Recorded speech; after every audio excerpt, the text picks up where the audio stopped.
Maintenant, développement important à la suite de la manifestation anti-masque de dimanche dernier à Québec. Notre collègue Kariane Bourassa, journaliste, a officiellement porté plainte aux policiers pour les gestes posés à son endroit. Sébastien Dubois, donc c'est fait, la plainte est déposée. Officiellement porté plainte cet après-midi dans un poste de police de Québec contre les deux individus en question. D'autre part, on sait que l'affaire a généré des milliers de commentaires sur les réseaux sociaux. Eh bien, un homme des Laurentides a même été arrêté.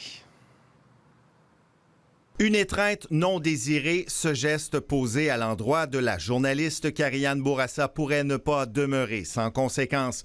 Une plainte pour voie de fait à l'endroit des deux individus a été déposée. Pour la plaignante et pour nous, effectivement, c'est tout à fait inacceptable ce genre de comportement-là et je pense que c'est important de le dénoncer.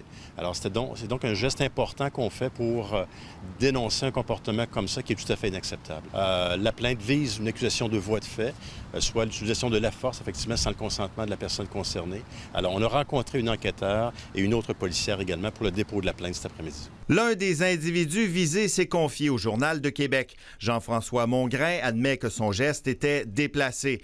Ébranlé, il s'excuse, assurant ne pas avoir voulu brimer la journaliste. Avant ces événements, le père de famille affirme avoir défendu la journaliste devant des manifestants qui se montraient agressifs, ce que semble témoigner cette vidéo amateur. Frédéric Pitre dit être un des 4 organisateurs de la manifestation de dimanche. Ça n'avait vraiment pas sa place. Les gars, ils n'ont pas respecté l'intimité de la personne. En passant, c'était pas une manifestation anti-masque, c'était un rassemblement pour défendre nos droits et libertés.